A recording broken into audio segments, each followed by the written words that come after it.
Well. It's been a while, Noel. You and I are back. I took a bit of a hiatus to deal with life, and work for you has been hectic. So we found some time to get in here and talk some TFC and MLS and all the good stuff that's coming our way. Is if it is good, but basically, it's all about change. Um, you know that players are going to be gone. Um, a name that you and I discussed. But I guess we'll touch on as well with regard to Sean Johnson, if he stays or goes, or if they re-sign him. The rumors of a potential replacement for him, but I think the biggest talking point that everyone's been chattering about for the past week, outside of the icicle kick at the Canadian Premier League finals, Toronto losing another finals in AFC, Toronto losing to Vancouver in the women's inaugural Northern Super League final. But it's MLS is finally getting caught up with Europe, and we are switching to the European calendar. Where do you want to begin? Well, let's start with the calendar, because it has been up like we've known about it for a while. We've known that it was coming for a while. We know this is going to be on the table. It's not a secret. It was not a thingy. And I am generally torn on this subject because everyone, automatically assumes that, I've never liked the MLS window. I've never liked the fact that you're trying to rebuild a team in January, and it's just you never get what's the best availability, right? Yeah. And that's the side of me that's like, I'm happy with the change because now you're going to line up with everybody else. You're going to buy your players in the summer. Then the window's going to flow better. But the elephant in the room is you're playing games in a lot of cold months, and when you're in England and things like that, it's cold is 2 or 3 degrees, raining, and it's miserable. Here it's minus 30, and we've been in the stadium in March where it's minus 3 or 4 at kickoff, feels like minus 5. We've had a lot of those games that we play early on a 12 o'clock on a Sunday, I think was the earliest one we played in March, right? And BMO's not built for it, and a lot of the stadiums that are gonna be in the cold weather are not built for it. So it does kind of kill that. Yes, you get some late summer games, and maybe they front load it. Again, there's so many things to talk about within that thing, but my main part for me is just you've got how many is it 13 teams or 14 teams they put in the snow belt, I think is what MLS said. The cold weather I mean, teams. almost realistic. It's almost half, right? And I mean, Yeah. there's a couple arguments about it, right? Like, first of all, I agree with you on it's being aligned when it comes to the transfer, when it comes to relevance in the world stage of club football. It's always looked at as like, well, they're different. MLS is different. Now you're more aligning to, the standard, your, world schedule, right? Prime example where this will be a major improvement is right now. Look at the playoffs that's going on. I couldn't tell you the last time an MLS game happened, but they're on an international break right in the middle of a playoff run.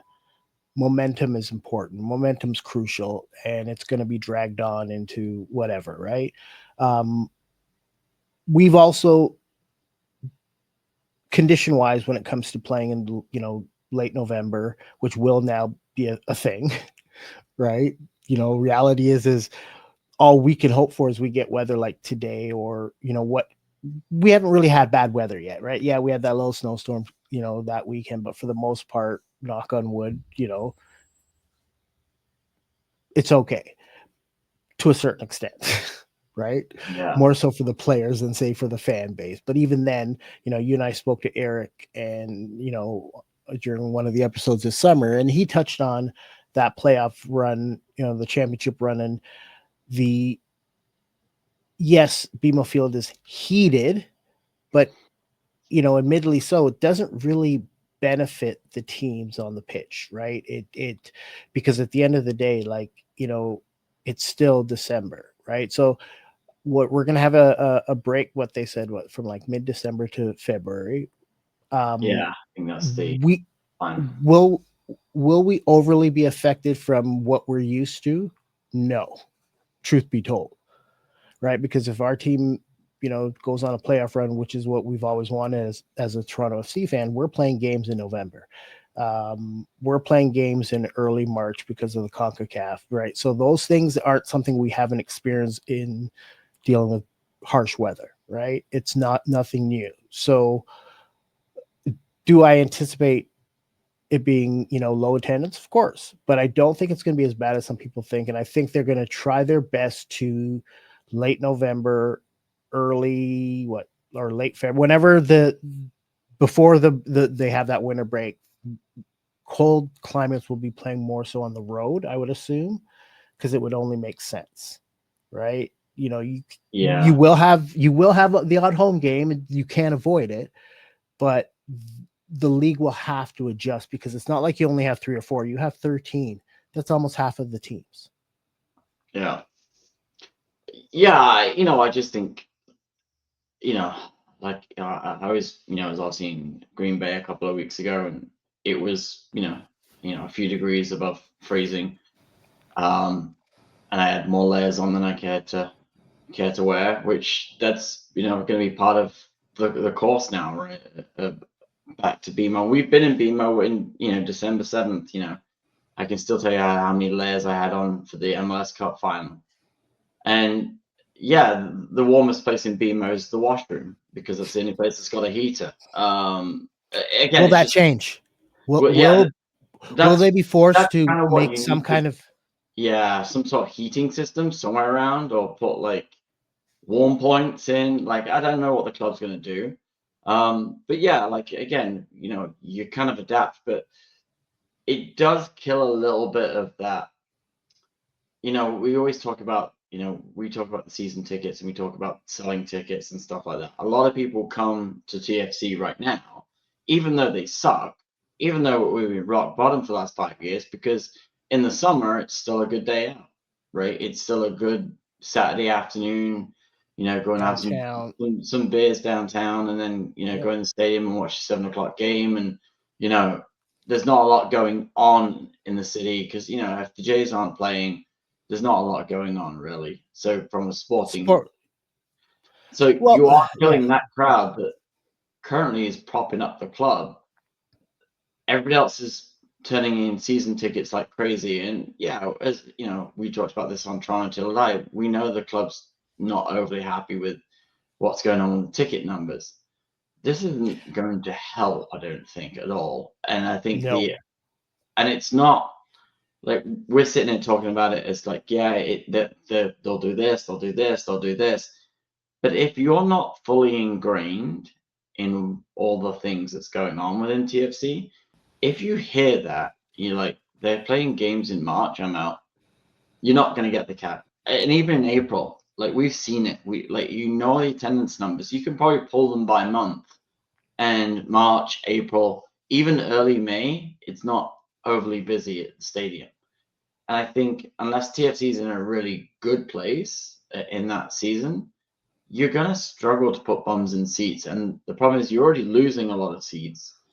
So it is not really an ideal situation from that standpoint. But again, if you're winning, then people will turn up. And I think that's the other thing that is the elephant in the room is, well, how is this team going to be? Again, you have no idea. I think for me though, the biggest thing with this year is we're essentially going to run 2026 with this horrible World Cup in the middle. So they'll start this one early, finish it late, and then I think I was trying to figure this out this morning. Actually, I was wide awake and I was thinking about this. Um, when do they end the season? Okay, And when do so they start? Did you see that? no, from what I'm pretty sure there's no League Cup next year because of the World Cup. So I'm assuming that they'll adjust the schedule based on that. We'll probably have more like weekday weekend games. So you'll see Wednesday, like more Wednesday, Saturday, less less gaps between games. I don't know if they're going to do an adjusted playoff format, but my bigger concern is we also, so if the change is coming 2027, right? So we have next summer, which is the World Cup year, which is going to be a crappy football year from a club perspective. Then January to, is it May? They're having like a sprint season for the official new season kicks in. So I don't know how all of that's going to play out. But the most crucial part will be getting it. It's almost like you have to get it right from next year, going like with the plans of adapting. You can't kind of go into that off season of when the new season,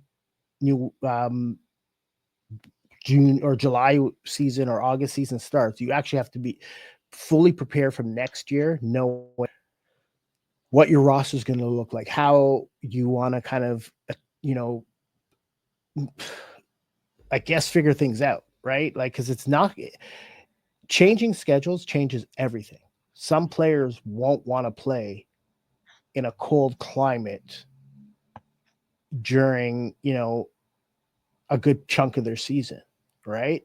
One of the reasons some players were coming over from Europe was, oh, it's kind of works out better for me with regard to when I'm playing in the nice weather. I get to appreciate majority of the summer, the nice weather, playing football versus playing in November, playing in December, right? So honestly, okay. So let me just read you this. So I was looking this up because I was curious how they're going to do this season. So LAFC had this posted to their supporters. Before the change to the new MLS calendar, MLS will stage a transition season from February to May of 2027, featuring a 14-game regular season playoff MLS Cup.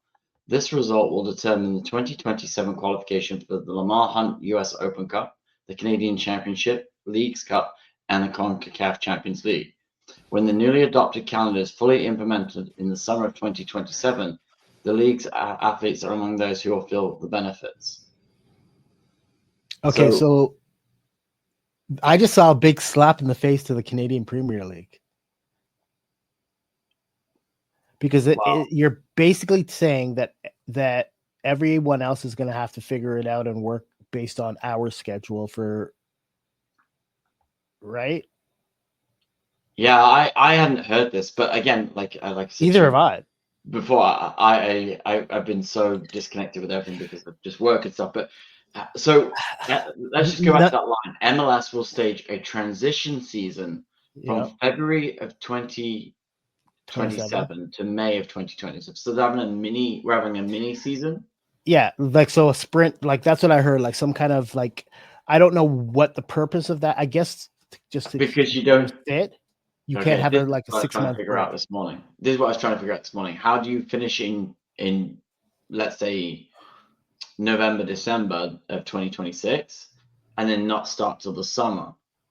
Right. So this is kind of like a mini season to kind of keep teams and things going. It's so really they're going to do MLS. So it's February to May. So you're assuming they're going to do MLS Cup in May, right? Then you're going to break for June and July, and then come back at the end of July for the July-August kickoff, along with the rest of like the Premier League and everything else. So you are essentially having a mini. We're having MLS's Cup back here. That's what they're going to probably call it too. Okay, so that makes sense. So you're essentially running a mini season. So for 3 months. I guess they're still getting 2 months off. Yeah. Okay. All right, I guess that explains it. But it doesn't, because like you said, it also mentions about the Lamar Hunt, which is the US Open Cup or whatever, and the Canadian Champion. How is that? Like, the only thing I see happening is like that just nothing makes sense to me. Like, how are you having a Canadian Championship when 3 of your teams play in a different calendar? I don't know. But I was trying to figure out how long I thought they might leave it for 6 months and be like, oh, we're back after 6 months. Do you know what I mean? But I guess they're not. They can't afford to. right? From I a guess they financial can't. standpoint, from a fan's perspective, there's too much other competition when it like in the US wise, there's a lot of soccer competition, right? Well, Like, yeah, obviously with the Premier League skyrocketing in popularity but in the US right now, but e- like, e- even have the you? US, even the USL, they have their own issues with the fact that they have a competing league that is going to start promotion regulation relegation. Sorry. Yeah, I'm not generally worried about the USL or the Canadian Premier League. To be honest with you, I don't watch either. I just Hey, I don't know how they're going to work that out. But at the end of the day, if we're having a mini season, we're going to have a long season that's broken up by the World Cup. Then you're going to have a mini season. you're having 3 seasons in a row. Think about this for a second. You're going to have the pre-World Cup season, post-World Cup season, and then that mini season. Well, they're all minis. They're all minis. Yeah, They're just doing three mini basically. seasons within this, with two within one season, because obviously the World Cup's going to send everything screwy for 4 months. All I hear is, from what I get from it, is like there's going to be a lot of games where it's going to be towards the end of the year. It's going to be cold, and to start games in February in Toronto, That's the biggest that's going to be tough. worry, right? This is why for Toronto, for all the cold climate teams, it's going to be imperative that you build a successful roster, a team that can compete from the start. Well, it's only Because 14 games for us to screw up, but it also means you've got no time to really make a mistake, which we've been right, great at that. but because you can't going in, when the official new schedule kicks off in 2027, right? Great. You and I will be the type of people that will be there in August, late July, August, watching games in September. But if creeping in to October, the team is crap, that's the problem. They cannot afford to start off on the back foot. They have to be competitive from the start because of the fact that once you hit that cold season, if your team's crap, no one's showing up to BMO Field. Well, that's it, right? Whichever way you want to shake it, if this team isn't competitive next year, and you ain't, the people aren't going to go to games in February or March or April. They're just not. Like the people that they're banking on, the people that they want to sell our tickets to, kick out the long-term season holders, that then They're not as loyal as us. That's another factor. The club doesn't realize right now you're burning bridges with the most loyal fan base that you have, and now you're about to go to a schedule that where it without requires your loyalty. loyal, yeah, Absolutely requires loyalty. And I think the one thing this club has done this offseason or the last 2 seasons is show that they've got zero loyalty to the people that turn up every week. Now you're expecting them to turn up in February and create noise and then get a life. You alienated that fan base. You've alienated that part of it. And now you're rolling out this calendar. And this isn't on the TFC, right? But at the end of the day, what is on them is the fact is that they're expecting, the casual viewer to turn up in February to watch a game. It's just not going to happen.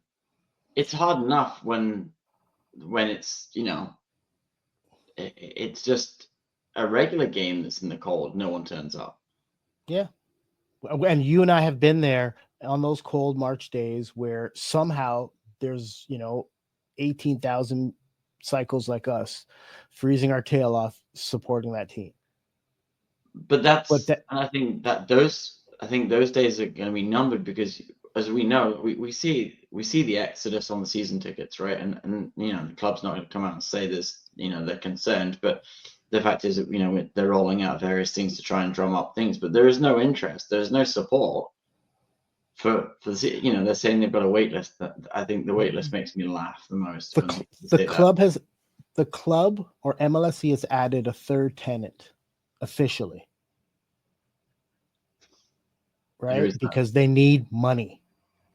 Yeah, AFC Toronto will split their season next year between BMO Field and York Lions Stadium. So they're playing like 6 or 7 games at BMO Field. Now, MLS is smart about this, which I don't think a lot of the women's fans have caught on. Like, they don't have to spend the money and have a women's team, but they get the profit off of the women's team. Yeah, I guess that's from a business standpoint. Like, it's actually smart, right? But the point is, they're not, like, that's what's happening now is that they realize that they're no longer the cash cow, or we as a fans are no longer the cash cow. So they are now required. How can we continue to generate money, especially going into that new calendar? They're going to need it. Well, at the end of the day, you know, if you've known this is coming, what I don't understand is the short-sighted people in the office in MLSE going, well, we're going to have a calendar that's going to, you know, is going to put more games in a cold weather situation than we previously had before. You know, how are we going to keep the attendance up? How are you going to think? Do they just think, oh, hey, we're going to win some games and everyone's going to keep turning up? It doesn't matter if you're winning. If you're frozen to death for 45 minutes or for 90 minutes, how long ever you stay, people aren't going to come, because it is difficult to sit in a stadium that has no heat, that has ridiculously overpriced. You know, the only thing I would say is the coffee is now $3 because it's Tim Hortons, but that coffee goes cold in 2 minutes. Like, it literally is cold in 2 minutes. And as somebody who drinks coffee in the stand a lot, because sometimes I'm driving all the time and things like that, I just, the cost of warm drinks better be low. Let's put it that way, because again, there's basic human needs that should be accounted for, not their bloody profit line. And not everyone's going to sit and drink a cold beer, like, when it's -5. Well, here's another factor, right? Like, so MLSE had to have known this was coming, right? This is nothing new. Would they not have looked at how can we improve the stadium with the renovations we're doing to adjust and make it more, you know, adaptable from a fan's perspective, with the switch, right?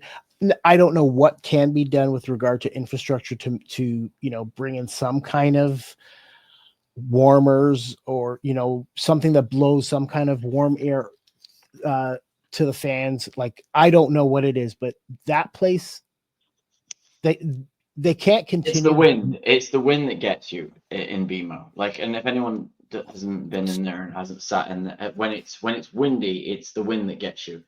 It's the same when it rains. If the wind's blowing, the rain soaks you. Like, it's the wind that swirls within the building that is what drops the temperature. And I think it's just the way it is. Obviously, you're on the lakeshore, so you know it's going to be cold. But yeah, I just struggle with this. And that's why I said at the start of the show. Like, for us, I think it does make a lot of sense, but you've got to adapt. And I just don't think Toronto FC hasn't been very good at adapting anything over the last 5 years. And I think one of the things I sit back and look at and go, well, you've alienated the fan base. You're turning away your own supporters. You want to sell more tickets to randoms to see Messi. That's what they want. But now you've got a change in the schedule that really does rely on loyalty and a fan base being there to support the club. Because if that team isn't winning, those games are going to be brutal, sparse. And I can tell you right now, yeah, you don't want to go and sit and watch a team that's crap when it's that cold. And then add the fact that you have the winter break. How are you going to draw people back in come, you know, post break, right? There's a lot of factors that you know, the team is going to have to get it right. Here's a question for you. So they're making all these renovations for the World Cup, right? Some are permanent, some aren't. At one point, like, they're not really going to even have time to remove the temporary renovations. I have no idea, to be honest with you. Like, I don't even know what's temporary, what's permanent. I don't even know. Your question is what they're doing. All I remember is just the block of cheese that they're building behind the south end. Well, again, it's so much. There's so much stuff that if you're gonna do this, you would have done something different, right? And I think they're more focused on the World Cup than they are on what's going to happen in that 2027 season.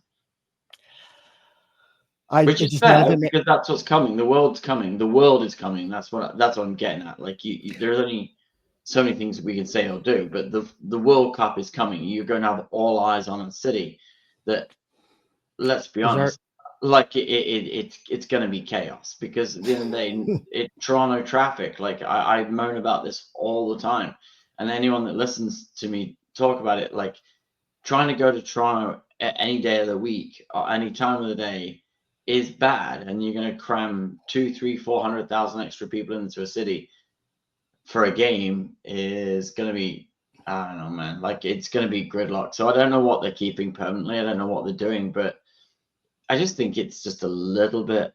I don't know. I think the club really screwed up when they this off season. I think they really should have done a little bit more of long-term planning, not short-term planning, because they clearly just made decisions short-term that long-term, with this in mind, could bury your club. The club, what I'll say is, I don't think the club had much say in this, right? Or no, if so, they knew it's coming.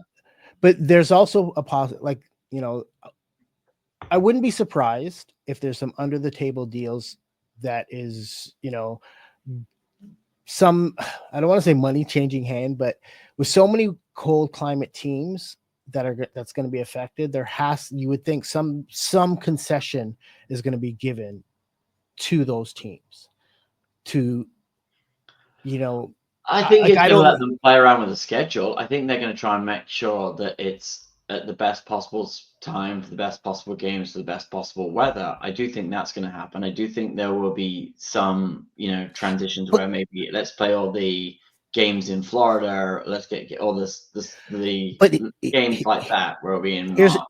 Here's the problem with that, right? You and I both know the Eastern Conference suffers way more than the Western Conference because of the cold climate. Yeah. Right. There's, if anything, almost, you know, at least half of the Eastern Conference plays in a cold climate. So adjusting the schedule, what happens when you got to play Toronto versus Montreal, right? Or the Red Bulls, like those. But that's what I mean. I think they will put those games where it's like that, where it is Eastern Conference in those things. They will go later. I think they'll try and transition it so you're playing on the West Coast. I think they'll try and transition it so you're playing, you know, the teams down south, right?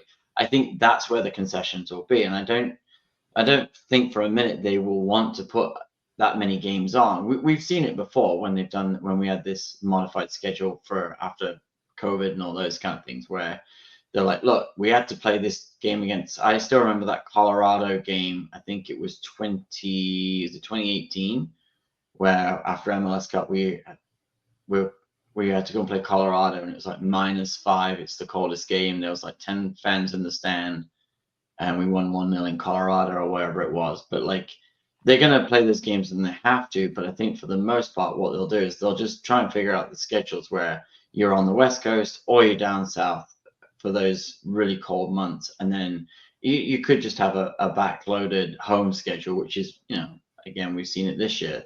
The schedule was really wonky. We played like 50 games in May, and then we didn't play anything in July. So I think they'll do things like that because MLS doesn't really care. But I just look at it and go, well, it is the right thing to do for lining up with everybody else. But what I do think it's going to happen is, you know, you are going to really hopefully have a strong core of fan base to support the teams. And take Toronto FC out of that. I look at the attendances at other teams in that snow belt now. Teams are gonna struggle. It's the Minnesotas, like. Well, if Minnesota's not competitive, if a team like Minnesota's not competitive, you got to worry. Our neighbors, you know, in Montreal, we know how Joey's cheap. He doesn't like to spend money. Now going on this winter schedule, how does that benefit that club, right? Now here's another question, right? With us going to the European calendar or international, whatever calendar you want to call it, how does that benefit DP type signings? Well, it gives you access to more, right? At the end of the day, I think. Look, I think we know the benefits of it. I think the benefits of the schedule, because you've got more availability, you've got more of a shot of getting somebody to sign that you didn't think you could get to sign because, but I think that's part of why the league's doing it too. I think the league wants to get into that window with those free agents, and I think they can snag a few more that they couldn't previously do because of the way the schedule works out, right? So you've got to have somebody that you either getting, like right now, you're trying to pick those guys off in January, right, when their free agent comes up. But what happens is when teams like let's take Manchester United or Liverpool or somebody like that, when they sign a player, then they're trying to normally unload somebody out of their team, right? And then the best time they put those players up for sale is in a window in. Let's take Harry Maguire. He's a good example, right? So his contract's going to run out next year. When his contract runs out in June of 2026, where do you think his market is? Because is he a top Premier League defender? Is teams like West Ham going to have a crack at him? Sure, they're going to have a crack at him. There's lower level Premier League teams or Championship teams that have a crack at it. Now you can get MLS to have a crack at it, right? And MLS has got the money to pay him, 3 more years, 4 more years at the rate he currently makes at Man United. So I think from that standpoint, you are going to get a better run at DPs that you kind of got to ask them to be like, hey, we're going to pay you this, but you have to join in the summer after you've played a season. And we saw it with Insigne, right, and all those deals where they come in and it's like they've been playing constantly for 12, 13 months, then they have a break, and then it's like, well, then you really don't benefit until the following season and that signing. Like Son Heung-min is a good example, right? Came in at the end of the season, carried on playing all the way through, and he's doing great at LA. But what I mean? Like you are now going to have it, so it's a little bit more lined up in terms of getting those players. And I think you are going to ultimately get a crack at players I don't think necessarily wanted to either wait or see. Here's the offer on the table. So you've got an offer from this club, an offer from this club, and an offer from an MLS club all on the same table at the same time. And I think you'll get more. And I think that's why the league wants to do it, is to get more of those players that can complement the league in terms of, not just having 2 players to promote. Because right now all they've got is Son Heung-min and Messi. That's it. At the moment. That's what they're pushing. Well, Thomas Mueller's doing a great job in Vancouver. He's reinvigorated.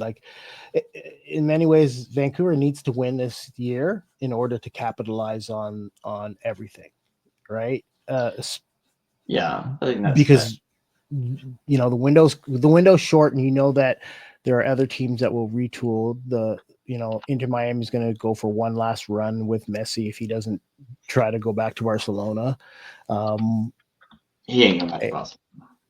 I know, but that would be funny if he did decide, to do something like that. But anyways, for me, it'll be interesting to see what happens, how that plays out, if it will make it more competitive from a DP standpoint, with regard to now you're not competing in that kind of off season. You're actually competing in the standard transfer window. And players will now have, fair opportunity to make that decision of am I ready to make, to go off to North America? Right. Because it still will be an adjustment for some players now, because you're not playing, like I said, in the best time of the year, calendar wise. You're playing, when it's cold in some of these climates. Well, I think what you'll get is you can start season in July and August. You get July, August, September. It's beautiful football weather in that. Do you know what I mean? In those months, it's really nice. So you are going to get those. And then November turns, and it's like today, where I was out last night, and it was freezing, right? It was cold last night. But you're going to get that, and then you're going to get them in March going, this is bonkers, right? And then it is what it is at this point. It's inevitable it was going to happen. I think they'll be good and bad. I'm not 100% negative on it. I just think it is going to be a very difficult transition for a lot of clubs. Oh yeah, for sure. And fan base, and we'll see which teams, if they all manage to stick through it. I wouldn't be surprised if one or two teams, look for greener pastures in the sense of it's not working in the cold climate for us. Not hoping for that, but I could see it happening, unfortunately. Absolutely, right? I can see that happening. But that's that's the 2027 problem, I guess. Yeah. Well, the only other thing. Do you want to quickly touch base on a couple of the players? Just the rumors. Yeah. So I guess the biggest one is regard to Sean Johnson. So I guess some of us were wrong because he didn't have another year. So they are negotiating, I guess, to see if they can, come to some agreement. So clearly, I would assume he's open to it, but he is looking at all of his options. And then, of course, there's the rumor of Maxime Crépeau as a potential replacement. What's your take on all of that? I think trying to re-sign Sean Johnson is what they're trying to do. If they can get him at the right numbers, I guess.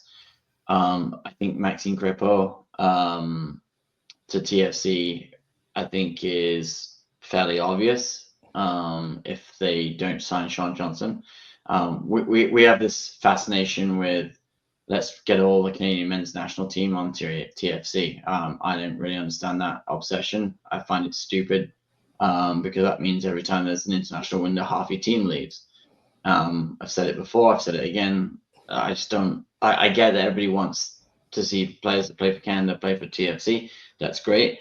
If they didn't stop, well, maybe, who knows, with the new change in the MLS calendar, maybe they'll stop this stupid thing where you lose all your best players for X amount of months and we just line up with everybody else's calendar. If that's the case, then I don't have an issue with it.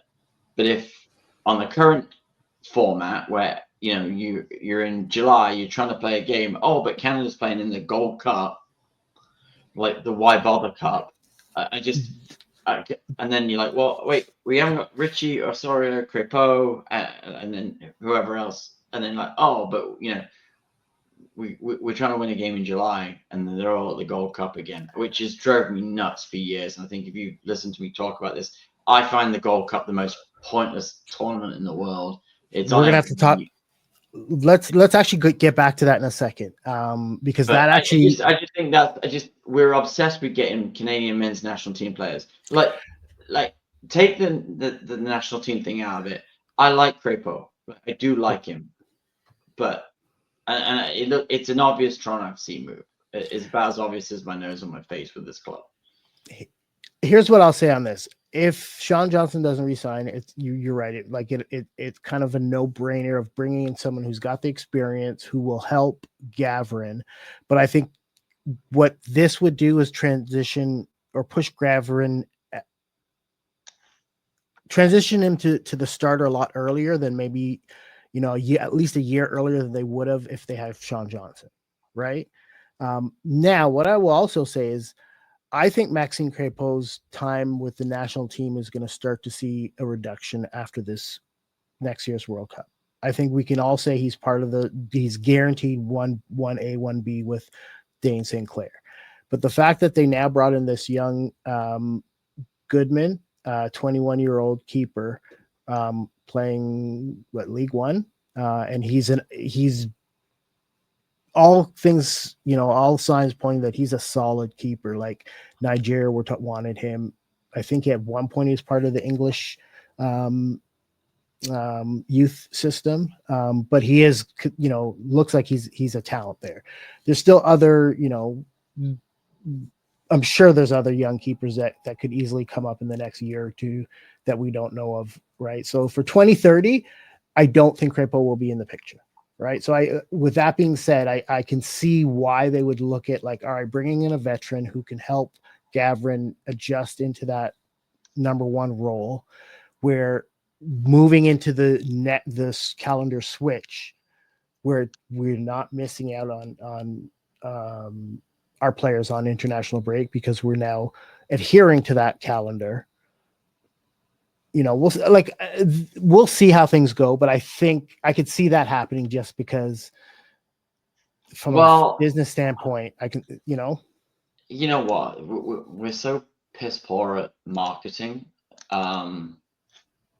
We are that signing Crepeau to go with Theo. You know, you're gonna get all the Canadian boys are back. We do it like it's just. But okay, but here's the thing: is if it's not Sean Johnson, who else is it? Well, and I think that's the problem. Like maybe we're not paying attention to all the keepers out there, but I don't think there's a plethora of keepers that we have as options right now. No, that's what I mean. I don't think if they don't feel Gavrin's the man and they feel like he needs a couple more years to develop, because goalkeepers are slow to develop. They really are. They don't get good till in the 30s, which is the opposite for most football players. Look, don't get me wrong. I like the signing. I just hope it doesn't end up like this. We all we do is seem to. And I heard them say the other day, we want to sign more Canadians. We want to have more Canadian men's national team feel. And it's just a way to get more fans is what it is, not necessarily about winning. And I just think it should be about winning. Who is the best that you can get in every position, not because you've screwed up and you're trying to put bums in seats and trying to get a men's main national team vibe going. It's just not the answer. I just don't think that's the right thing. We've tried this. It failed miserably when we brought in all the Italians and we tried to sell it to that community. Now we're going to try and sell it to the Canadian men's national team community. I don't like that. Sign the best player for the best role that you can get in that team. That's it. I don't care about their passport. I care about, is this the best player we can get in that spot with the budget we have? It's that simple. But and you're not do wrong. I like Crepeau? To the answer to the question, I do like him. I do think he's got a good pair of hands. I do think he's got something about him a little bit. Do you know what I mean? Yeah, I saw him at Portland a few times and he's made some, had some bad days at the office, but it's a goalkeeper. Like that's. Yeah, it's unfortunate. There's just not a lot of options out there. And I think, like you said, it in many ways it seems almost like, all right, if it's not Sean Johnson, it's going to be Maxime. And, he's played for Montreal, he's played for Vancouver. It's like, well, I guess it's now time to play for Toronto, right? Like, and I don't disagree with regard to, I don't think we should be focused on, like, our best Canadian national team players don't play in MLS. And that's not I'm not trying to be disrespectful to the Richies and the Osos, but Oso's best days are behind him. He's even with the national team. No, right? He's I know. But Theo, same with Theo. Like let's be honest. Out of all of the players we currently have, how many of them are potentially going to be in the World Cup roster? Maybe one. Yeah, maybe two. Right? Like we don't really have the upper echelon of even the MLS caliber, MLS Canadian national team players, right? Richie's had a resurgence in the past year with the national team. He's, if we can see that Richie consistently with TFC, that's the Richie we know and love, right? But health wise, we haven't really been able to see that for the past couple seasons from him. So hopefully, going into the World Cup year, he's reinvigorated when he comes back in the from the off season, right? Our young players, none of our young players really are on that level.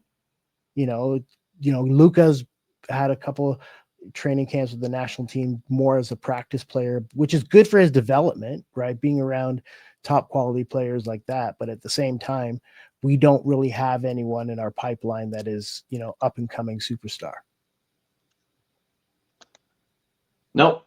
And I just, I think it'll be interesting to kind of see what happens there. But I think what they're looking at right now, I think the only names that we've been rumored with, is James Rodriguez, which I hope is I saw that and I'm like, oh, please no. Right? Like that's not even putting bums in the seats. That's just going to make us again the laughing stock. Like it'll clearly say our management team, our scouting department have no clue. I just think he's like his role position. I think you've got Mihailovic, right? And I just don't. It doesn't make any sense to me. But that's just. He's the kind of player that only shows up for his country, but hasn't been really, hasn't been able to show that on a club scene consistently. if he's not injured or whatever the case may be. Like, we all know there's a talent there. We've seen it on the international stage, but when it comes to the club, he's been a disappointment. Wow, how many clubs did he add? Enough. Okay, I just looked it up. Holy smokes. Like, that's the point. Not trying to be disrespectful to the player, but come on, man. Okay, so whoever he signs for will be his 12th professional club. And he's played a lot of places: Porto, Monaco, Real Madrid, Bayern Munich, Everton, Al Rayyan, Olympiacos, Sao Paulo, Rayo Vallecano, Club Lyon. Like, and if you look at the things, it's one season. Like, since Bayern Munich loan, he's had a new club every season. So yeah, I'm out. That tells you a lot about a player. And I'm not trying to be disrespectful for anyone who's a fan of him. He's got his money, and he's just looking for the next paycheck somewhere, right? That's the problem, right? Anyways, the point is, like, we still need to worry about a number 9. We still need to, strengthen our defense, right? Like, I hope they're not relying on all the guys that got injured to come back and all of a sudden have breakout years. We need depth. We need. I thought I heard of them some wing. Like, I think even somebody was talking about that young, sometimes Mexican, now back on the Canadian national team, Flores. Like, no, right? Like, we need somebody that actually is ready and hungry and wants to play and has something to prove. Yeah, that's funny. Somebody just messaged me, actually. I finally opened my Twitter for a while. I haven't done it for a while. I've been thinking. Somebody messaged me, said, "Yeah, hey, I canceled my tickets. According to my ticket rep, he's dealt with nothing but non-stop calls with upset ticket holders over the price and then the change in the schedule." Yeah. So that's the day one ticket holder, like, and then it's ML- like it's there. It's not a good time. Outside of the Jays, which is under more of the Rogers and say MLSE umbrella, they haven't had a lot of good off seasons recently, right? With the CFL, everyone is blaming the MLSE for the CFL rule changes, so they're getting, hearing it from the whole of Canada. You've got Toronto FC fan base not happy. You have, the same Leaf fan base with a hope and a prayer, but deep down, no, they're not winning anything. Raptors probably had a decent offseason, and of all the teams, are on the upswing, but, they're still a few years away from being actually a competitive, I don't want to say contender, but just a regular playoff type team. And then the great run by the Jays. But majority of their teams are crap. Yeah. Fan bases are unhappy. Yeah, I just, just to kind of wrap it up, I think that's not a bad way of saying it. I think, there's a lot of change going on, and this, I think, is probably one of the most defining points in TFC's history. I think this season, the exodus of the fan base, the World Cup's coming, there isn't a lot of energy around the good, and I think, you're going into a 2027 season, even the mini season, that could be, an even more pivotal moment in how the club moves forward. So it is interesting. But say at the end of the day, we knew it was coming. Stock up on that cold weather merch if you're planning on going to games. Yeah, and long johns, heat warmers, foot warmers, all that stuff. You're gonna need it. Trust me. Oh, not looking forward to those days. But I guess we should also briefly touch on the Apple deal. So that's been changed. No longer MLS Seasons Pass. It's just going to be on regular Apple TV. And apparently the contract has been cut, and I think it's coming to an end in the next 3 or 4 years versus the original length of the deal. So I guess they saw that Apple deal wasn't working, and they're trying to figure something else out to get more eyes on, especially with the change. I think that's part of the reason. Again, how are you not surprised? The world doesn't revolve around Apple, unless you just found out. Well, I think it's it's not just Apple. It's all these streaming services are just becoming like fans are just kind of rebelling. Well, yeah, there's like, it's funny because Fubo and DAZN partnered up to get Premier League and NFL on the same channel, right? So I think that's, a sign of things to come. I think that's what's happening now is now streaming services are banding together because, like I cut 7 in the last 2 months, right? To save some cash because I'm like, you know what? My kids were like, why is this gone? Why is this gone? Well, it's gone because it's, it used to be $8.99. Now it's $16.99, $22.99, and then that's turning into $300 a month, and I'm out. So yeah, it's and that at the end of the day, I can't stand Apple. Like I know people love Apple, and everyone's Steve Jobs special and happy wearing their turtlenecks, great for them. But I find it the most annoying thing to log into a game. Like I tried to log into Apple TV the other day to watch the MLS playoffs. I was like, all right, I was in the gym, I put it on, and I was gonna log in, and it's like scan a QR code. Then it's like go upstairs to your Mac and enter a code, and I was like, no, I'm out. It's like there's security and there's like Fort Knox to get into your Apple TV account. And Apple's it's the most frustrating of all the accounts because if you're not an Apple user, it becomes like they literally want you to jump through hoops of fire just to get access. yeah, and I'm just like I'm out. I can't be asked. Yeah. And it's no surprise, but at the end of the day, like everyone thinks the world revolves around Apple, but it's not, right? So again, if you know me, I was Apple for years, like hardcore Apple for years. Used to mock my wife about it for being on Android, and then it's just like they made things so bloody difficult when they didn't need to. And watching MLS games, I haven't watched a single playoff game now because I couldn't be bothered to log in.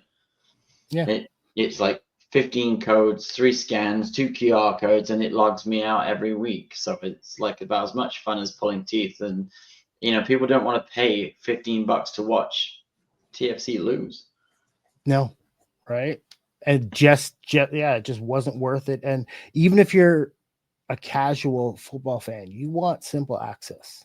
No, well, that's like I sometimes I was watching where, as I mentioned, I was in Green Bay. We had TV on. The kids had the TV on in the hotel, and they were just flicking through college football games. They had 40 to choose from. Like, just there's no subscription. It's on cable. They're just flipping through. There's 40 choices to watch, right? Like MLS needs that to be the same way, where you've got all the choice of all the games on all the regular TV channels, right? And even here in Canada, it's the same. They should be on TSN. I don't know what Sportsnet does. I don't really have Sportsnet, so. But again, when they're just plugging hockey games, can you not throw on an MLS game, whether it's Miami and Red Bulls or something like? They need to get the visibility out there. They need deals with domestic partners, not just a one-off Apple TV. And I think it's hilarious that it's kind of backfired on Apple. So I'm actually okay with it. Yeah. Let them suffer. Yeah, not surprised. And if it's going to have more eyes on the game in the long run, because I think part of this new deal allows the league to sign additional broadcast deals. So, more local broadcasts can have access to games, right? Because they're realizing that all they've done is hurt their league, and the numbers are proving it week in, week out. And they won't release the numbers, but this is a clear sign that it's not working. Yeah, exactly. All right, I think that's it. The only thing I will quickly say, last week you were on Toronto Till I Die? I couldn't tell you. It seems to have blended together. Like I generally feel like I've been in work days for about 3 weeks since I got back from a mini vacation. So, well, I just wanted to thank the whole Toronto football community, soccer community, with everyone who's reached out, everyone who's pitched in and helped out for my struggles as of recently. The best positive news, which I kind of told you guys last Friday, is that I finally was able to accept a position. But what I didn't mention was it was great to accept a position, but it was even better than the fact that I was able to turn down a position as well. So Nice. that, I'm not, all the way back. I'm still, getting there, but a lot of relief has been lifted. There's light at the end of the tunnel. And yeah, I'm looking forward to getting kind of back in the work mode, start next week. So that was one of the motivations to kind of get back out there, really just to say thank you to you all. I know not everyone's going to see or hear this right away, but I just want to say how much, the TFC community has really, really stepped up. Amazing people. For those who, whether they reached out to you guys, to me personally, the love and support is so appreciated. So I just want to say thank you from the bottom of my heart to all of you guys. Really, really appreciate it all. So yeah, that's kind of how I wanted to end it. Hope everyone's enjoyed. We're back. If next opportunity for us to talk, hopefully will be on our other channel, because I don't anticipate much more TFC news dropping in the next little while. So hopefully there's some. Yeah, we need to get caught up on the Yeah, Premier we League. do. I gotta get caught up on life, so we'll see how it goes. But we'll have these stupid international windows and pointless games stop. So yeah, so we'll find some time. Don't worry, we will be back, and hopefully in 2026 we'll have a little bit more consistent schedule. Hopefully, but again, sometimes life gets in its way, gets in the way. Awesome. Thanks, guys. Thanks for watching. Yeah, and if you aren't already, subscribe, like, all that good stuff.